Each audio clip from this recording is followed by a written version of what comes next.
Breaking new developments in the manhunt for the gunman who shot and killed a 17-year-old Astros fan. Police believe that the bullet that struck David Castro was fired from a white Buick, and they've asked for the public's help to find the shooter. Now, investigators are vetting tips as they try to solve this case. Our Courtney Zabowski live at Crime Stoppers in Houston in Midtown with new details on this investigation. Courtney. Well, Keith, law enforcement officers who partner with Crime Stoppers are working out of the third floor, going through those tips. They haven't found the tip yet that they need to lead to an arrest, but they say they know someone knows something. It's been 1 week without David, and 1 week since Paul Castro came face to face with a man who looks like this.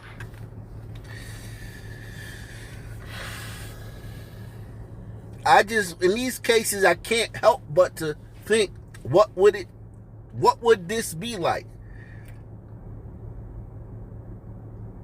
if the roles were reversed? A young 17-year-old Sun Team Astro fan leaving the game with his dad.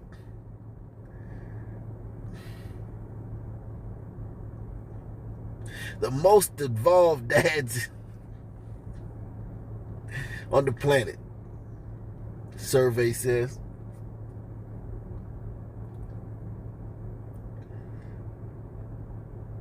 And some kind of road rage thing happens, and a glacier glider executes him on the spot. Could you imagine?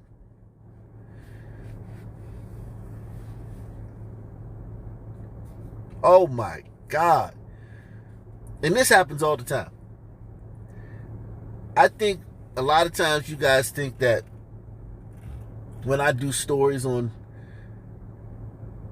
these people, like the one in DC where the guy was out to dinner, the executive for the Peace Corps out to dinner with his wife and he was struck down. Max Lewis, the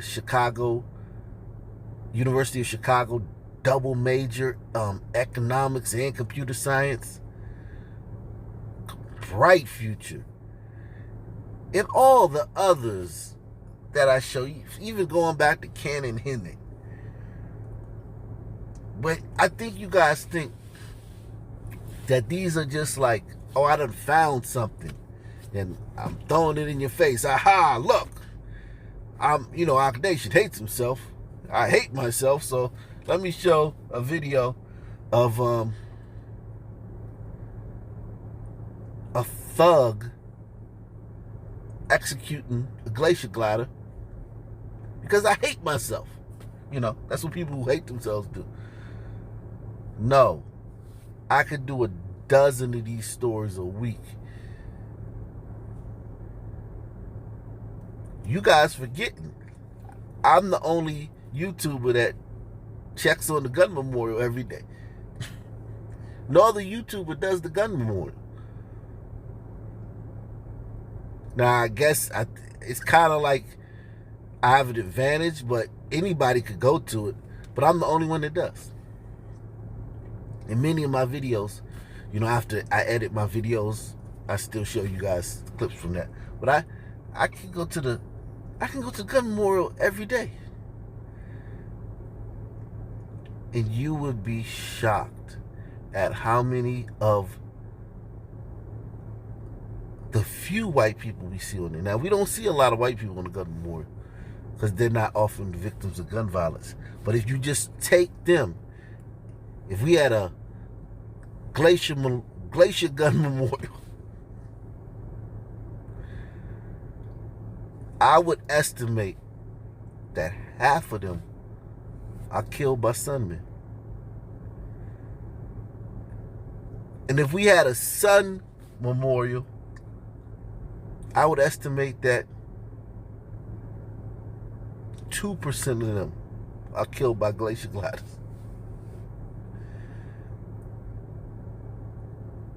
Wow. It's been 1 week without David, and 1 week since Paul Castro came face to face with a man who looks like this. He haunts me as a ghoul. They made eye contact for 3 seconds, but the encounter will haunt this father for a lifetime. Paul Castro wants a name. I have faith that the community is going to help us identify him. Castro and his 2 sons were leaving an Astros game last Tuesday night when a suspected road rage incident ended with a 17-year-old shot in the head. Yeah, it's upsetting that no one's come forward. But what I can also say is I hope the guilt gets to them eventually. Listen, man. You got to wake up, America. You hope the guilt gets to them eventually. Listen, let me just break this down for you. The mafia. If some wise guys do a hit or go get into something and shoot somebody and kill somebody innocent, they're not going to lose any sleep at night. Why? Because they've killed before. And it's nothing to them. And they don't value other people's lives. If somebody from some kind of like a Latin king or Soreño or Norteño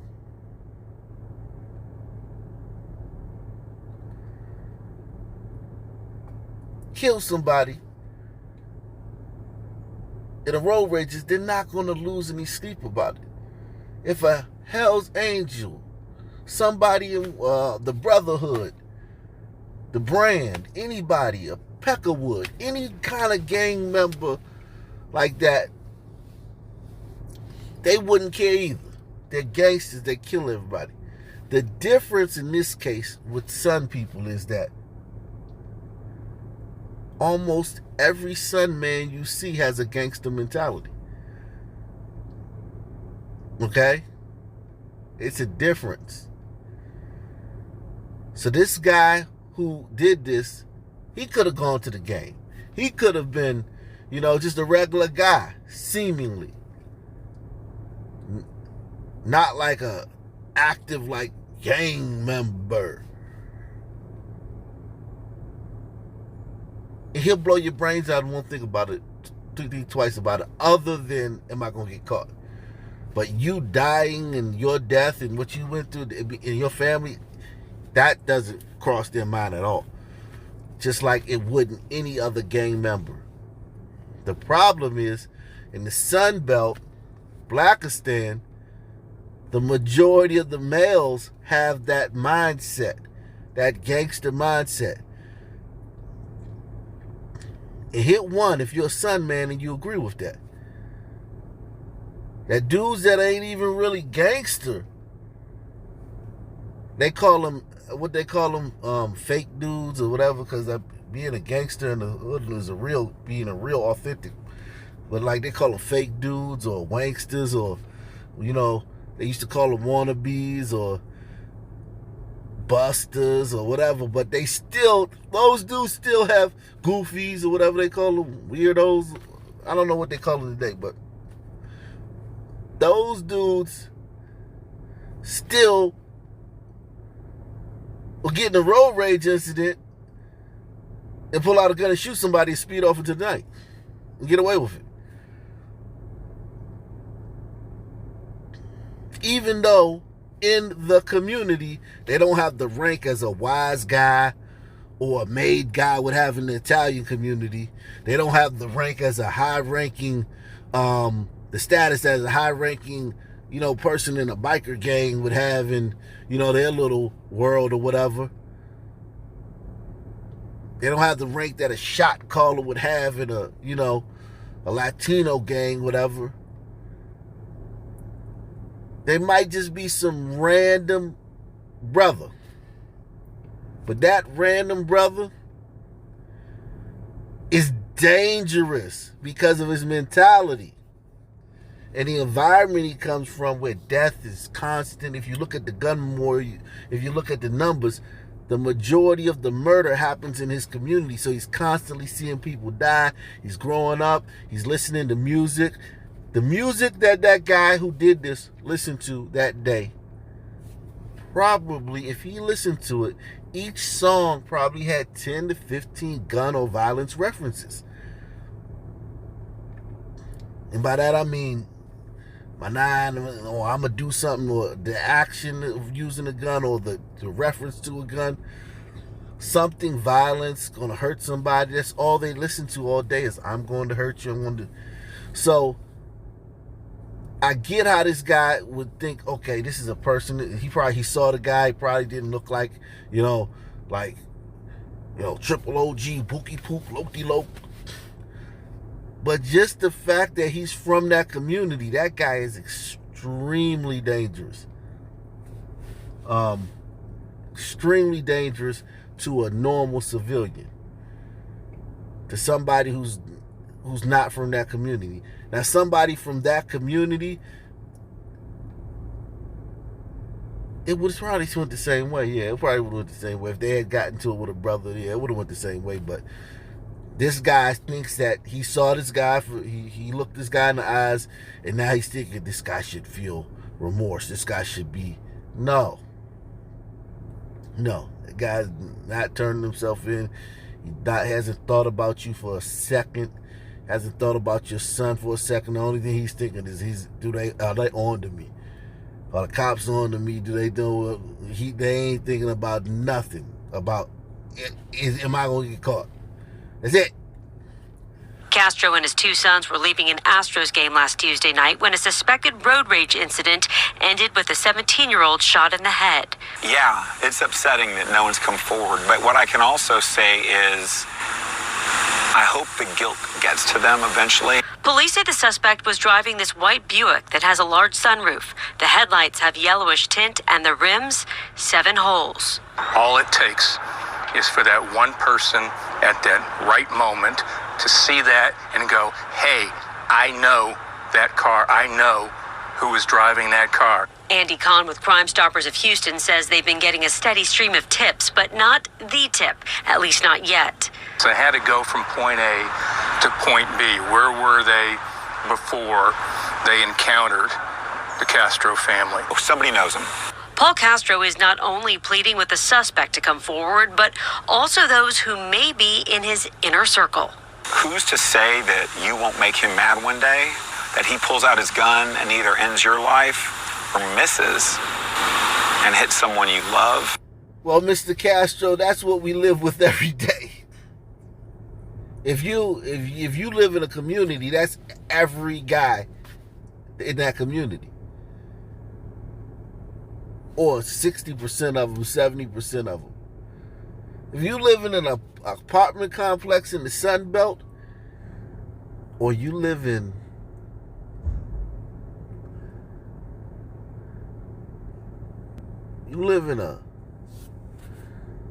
a neighbor,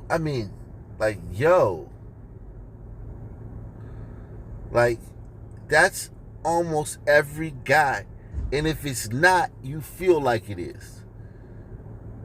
Okay? If it's not every guy in that community, it feels like it is. That's the way they... Like I told you, for instance, when everybody started wearing masks and masks became common, over time it evolved. People started wearing colored masks. People started wearing cloth masks.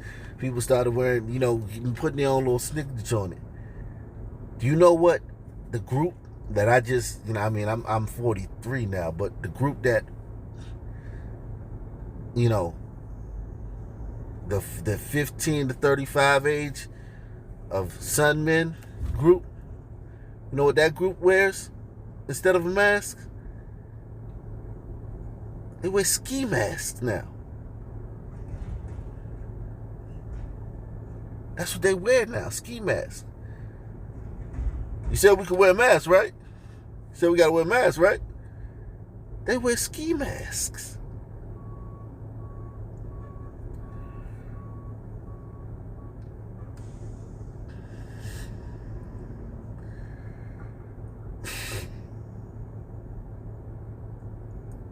That's what they wear, man. They wear ski masks now, man. To go into the store, they wear them all the time, but like when they go into the store, they pull it up over their face. Not the ski mask with the little holes in it, but the one that just has the whole eye part out. But still, It's a ski mask.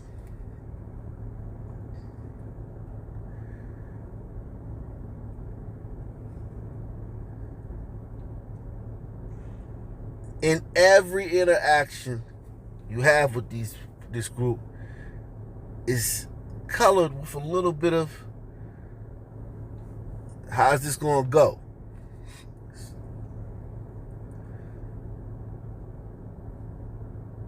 You can listen to them talk. You don't even have to listen to hip-hop anymore.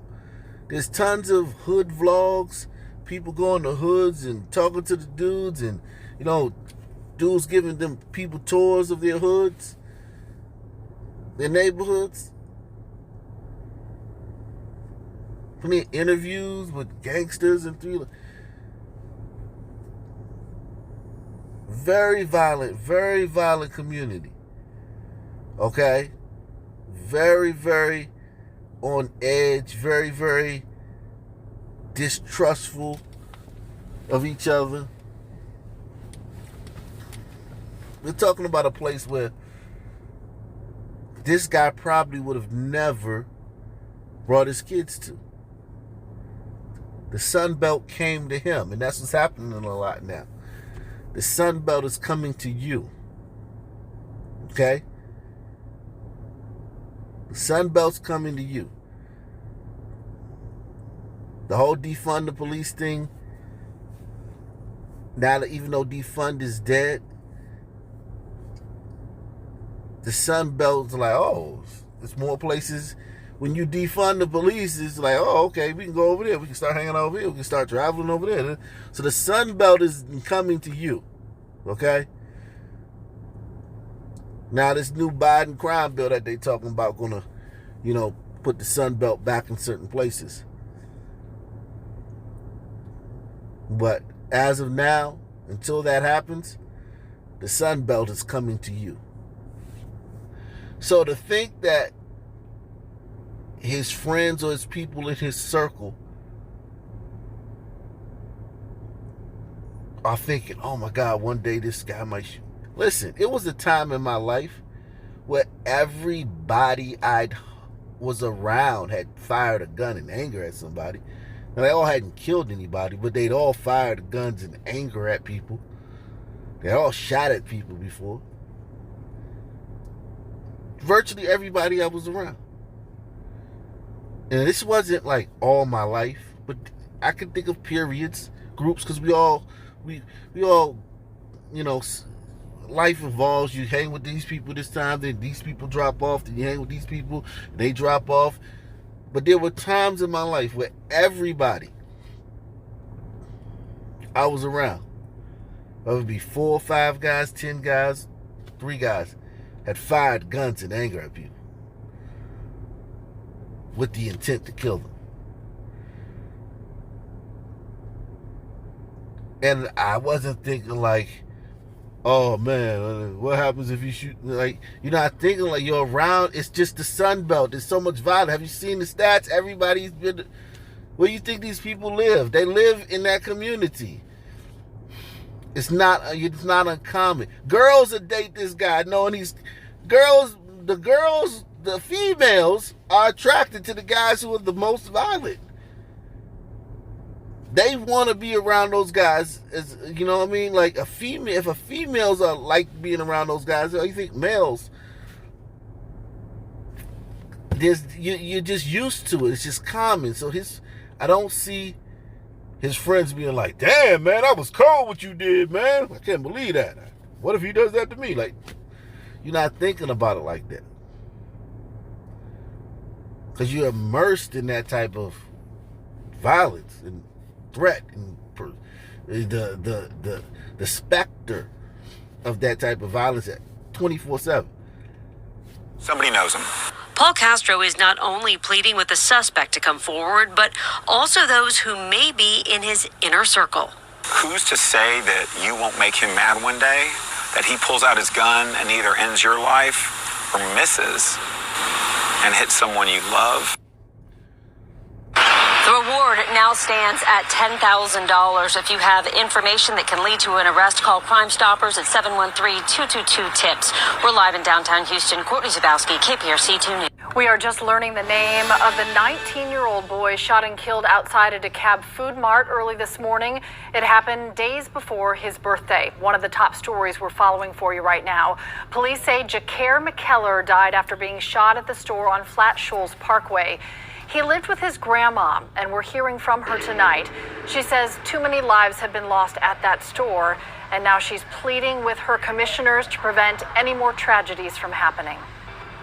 Help me, help, help. This store needs to be closed down immediately, ASAP. This store should not be allowed to have any business there. Too many lives been lost there. Okay, so you have to understand. This is what I meant about this Castro family. Like, there's probably not a store in the Castro family's, world where they go where you could say this about, okay? And if it was, I'm sure the Castro family wouldn't go there. Even where their son got shot, leaving the Astros game. I mean, like, have you been to a game? The majority of the people at the games are not of the Sun. Even basketball games. I used to get free tickets, what is it called? The nosebleed seats. When we were kids, we would get free tickets sometimes. Some group would give tickets and we could get tickets to go to the game. It was usually the Bucks or some sorry team, but one time I actually saw the Bullets play the Chicago Bulls. However,